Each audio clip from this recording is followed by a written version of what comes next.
So apparently Semaphore interviewed Kamala Harris's digital chief on Democrats losing hold of the culture. And in this, he dropped my name. Fox instantly started crying about that Semaphore article. Wait, really? That's awesome. I mean, they can suck my... They got no motion. They're like, oh, why? Why? Guys, he's a bad guy. It's like, dude, you're Fox News. So here's what Flaherty says. We need a whole thriving ecosystem. It's not just Pod Save America, though I think we should have more of them. It's not just Hasan Piker. We should have more Hasan Pikers. It's also the cultural creators, the folks who are one rung out, who influence the nonpartisan audience. Okay, I don't disagree with this. Those things all need to happen together. The problem is, you can't inorganically develop this. I guess you can pump money into it a little bit to give it more prominence, to give it more respect, to give it more legitimacy. But you can't inorganically create the same, like you can't do a Nelk Boys, but for the left, because the Nelk Boys were not created by the Republican Party, okay? You can look at Daily Wire. Daily Wire is a great example. Daily Wire is a direct political operative. Daily Wire is not funded by the Republican Party. Daily Wire is funded by those who fund the Republican Party. Do you understand? Daily Wire is not directly funded by the Republican Party, but the same billionaires that fund the Republican Party also fund the Daily Wire. But that's a direct political operative, right? That's a very obviously partisan ideological project. What we're talking about here isn't the Daily Wires of the world. What we're talking about isn't necessarily even the Joe Rogans of the world, but the Theo Vons of the world, the Nelk Boys of the world, or the Barstools of the world that sometimes find themselves in the throes of right-wing politics. The issue here is these people, just like the broader voting population, have found themselves cast aside by the Democratic Party. And the reason why they found themselves cast aside by the Democratic Party is because the Democratic Party keeps saying, we have no space for you. We have no space for you. You're bad. You're wrong. We're not going to give you any policies that are good. We're going to do everything in our power to say, if you want that stuff, you're lame. You're bad. Like Bill Burr is a great example of a person who is right there. He's right there. He's aligned just like myself. He's closest to me in, I would say, political perspectives without being a political operative, right? He's right there. But just like Kamala Harris can't come on my stream, she's not going to go on Bill Burr's podcast either. So even if you were to make a lefty Daily Wire or whatever, even if you were to pump the Young Turks with millions of dollars to make it like the home of the Democratic operatives, or whatever.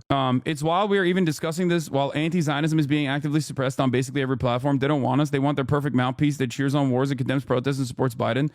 They want Diddy G, but not offensive. Okay, offensive is pretty... offensive is the nicest thing you can say for Destiny and his entire community. They are utterly repulsive, incredibly toxic. Okay, there's a clip of him from today saying he's working with DNC operatives now to block you from working... from interacting with the party. I mean, fine. I don't care. I don't need to interact with the DNC. It doesn't do anything for me. I don't think that these people understand that. Like, at least Flaherty seemingly understands that the Democrats need me more than I need them. And it's true. And I don't care if the Democratic Party tomorrow was like, listen, we are going to advocate for Medicare for all. Even if they never talk to me ever again, I would be their number one propaganda minister. Okay? So after this article came out in Semaphore, Fox News wrote, top Harris aide hypes radical activists who said America deserved 9/11 while plotting future for Dems. House Dem called Hasan Piker a poster child for the post-October 7th outbreak of anti-Semitism in America earlier this year. A top aide on vice president's failed presidential campaign recently called for more cultural voices in the vocal anti-American, anti-Israel Twitch star Hasan Piker, who previously faced backlash for saying America deserved 9/11. Harris' former deputy campaign manager, Rob Flaherty, said during a recent interview the Democrats are losing control of culture. It's ironic because I think this is, once again, the right side of mainstream media also doing the same that, like, they routinely criticize the Democrats for doing. And it virtually goes nowhere. Okay. The pearl clutching over this when Trump literally went on some of the worst people shows. Yeah, exactly. Terrorism tag at the top. Yeah. We need a whole thriving ecosystem, Flaherty told Semaphore. It's not just the Pod Save America, though I think we should have more of them. It's not just Hasan Piker. We should have more Hasan Pikers. It's also cultural creators, the folks who are one rung out, who influence the nonpartisan audience. Those things all need to happen together. The reality is not going to be a big media organization. It's going to be a network and a constellation of individual personalities because that's how they get their information now. Flaherty, who previously served as director of digital strategy for the Biden White House, is likely to face backlash.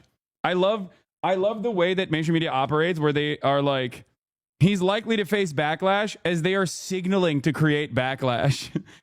Oh, he's likely to face backlash for this. We're going to try and create backlash. It's not going to happen. Yeah, dude. Someone who is not even remotely connected to the Democratic Party. Sorry for letting you know. Luigi is being indicted. Yeah.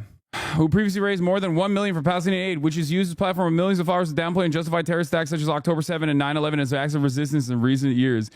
Brave soldier, wounded operative, Representative Dan Crenshaw was deployed to Afghanistan. The stream Piker broadcasts propaganda from the Houthis. They do musicals about their actions all the time, so the terrorist propaganda. They still run this. If it doesn't matter if this happened on October 7th, Piker said in a May 22nd stream, it doesn't change the dynamic of Palestinian and Israelis for me. Yeah, that was me defending that. Once again, that was me quite literally. Yeah, it's rehashing the old article from this point on. But as you guys already know what this is me quite literally saying October 7 rapes do not justify genocide, which is, I think, the most understandable, the most normal, the most moral position, Oh man, I can't believe he said whether or not occurred on October 7 does not change the dynamic for me one bit. It does not make genocide appropriate. I know. You laugh at it, but I've literally met people IRL who think you feel those things because of this kind of misinfo. Yeah, okay, well, you can correct them and be like, do you think it's appropriate for Israel to do genocide because of October 7? And if their answer is yes, then, they just have that perspective. There's not much I can do about that. While Senator Ed Markey, Representative AOC, and others have been on Piker's platform, Richie Torres of New York wrote a letter. Like, think about this. On the one hand, you have Ed Markey, AOC, and others who have been on my platform. On the other hand, it's Richie Torres who wrote a letter crying about me. Who do you think has more motion in the future of the Democratic Party? Who do you think has more prominence? Based on the Pelosi vote, Torres? No, dude. I'm not talking about within. First of all, Richie Torres doesn't have motion within institutional Democrats as well. Okay? He's just a idiot. He is a he's a paid propagandist for Israel, and he has never in his entire life had any sort of motion whatsoever outside of that. It doesn't matter. Outside the context of October 7th, Mr. Piker has been joked and mused about men. What the f- is this? Men dating women on a college campus and has posted an image of a handgun on top of a U.S. senator in what appears to be an open invitation to gun violence against a sitting elected official. Torres said, inviting one's followers to shoot an elected official, whether it be done in earnest or in jest, is the kind of threat that warrants a serious. Richie Torres is DDG's strongest soldier. Piker's Twitch streams regularly hit more than 1 million views and often as many as 30,000 viewers at any given time. Certain people who are openly happy with the death of Republicans are so happy with Fox News right now. Oh, you mean Destiny's community? I know. Yeah, none of this shit matters. You know what my positions are. This is more lame-ass Fox News noise. I like that Richie Torres is defending Tom Cotton here, though. That's funny. He's like, it's so unacceptable. And as far as like the Hasan has laughed about date campuses, that is quite literally not the point I was making at all. I was saying that if these Republicans want to send their children to an anti-woke college, okay, because they're so worried about, Title IX and other colleges being prosecuted because it's an anti-woke college that they're sending it to, it's better to at least contain the worst people in those anti-woke colleges. It is a utilitarian. It serves a utilitarian purpose. Don't repeat it, Lamau. No, I don't give a. I think stripping that of its context is so insane. I don't know about this, Hasan. You don't know about what? Oh, you got a real hit piece. You must be so proud. I mean, it's like taking my Florida project seriously and being like, wow, Hasan wants to put every cryptocurrency loving file.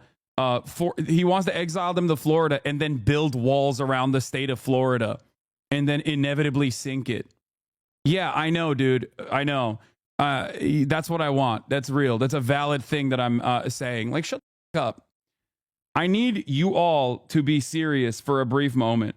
I need you all to please, for the love of Christ and all things holy. Oh, there is no availability for this either. God damn it. Hold on.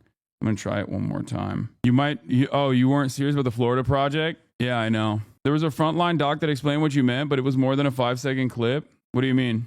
It is kind of crazy how difficult it is to get like an appropriate accessibility vehicle.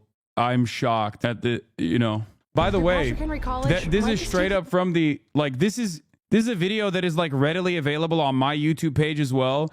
People are so funny to just like keep robbing this of its context, but it is a insane PragerU documentary where they're championing like virtually a pro college campus. Okay. It is a Republican college campus that is supposed to be designed to be anti-woke. This community is 90% drama perverts who persistently get what they want. Yeah, I know. Don't be. Accessibility is a farce in this country. I know. It is kind of crazy. Kamala's brother-in-law is responsible for both the election loss and your mom not getting the transport she deserves. I agree. Chad did push back though at the time, and I personally didn't like the joke either, but to pretend that you were calling for insane. Yeah, I know. But it's okay. Here's the other thing though. Here's the other thing that people need to understand, okay? A lot of people on the left have this proclivity to very easily get duped by shit like this. Okay? People have this tendency where they will see something out of context, especially on the left. People on the right never do this. People on the right could quite literally be like, we have to kill all trans people, okay? And not a single person will be like, that doesn't sound normal. Like, no right-wing audience will ever look at a CNN article, a CNN hit piece, or even a Fox News article and go, I agree with the Fox News article's framing on this. People on the left, on the other hand, will be like, whoa, hold on. I am going to take this false framing at face value and I'm going to make a big deal about it. Okay? I'm actually going to make a big deal about it. I mean, you can keep doing it. You can keep doing it all day, every day if you want. I think the smartest thing to do in this process is to go, does this make sense with all that I know about this person? Does this actually make sense at all? Does this contradict the values that I know Hasan holds? Or does it not? That's all you need to do. Because every single time you come in here and you look at like malicious framing, yes, T. Blasian is right. It's like as a liberal or as a liberal or as a leftist or as a progressive, when you go into the malicious framing, you basically come in and you say, I believe the malicious framing, please address my stupidity. That's all it is. And I think that also certainly creates this it certainly breeds hostility towards progressive positions in general as well.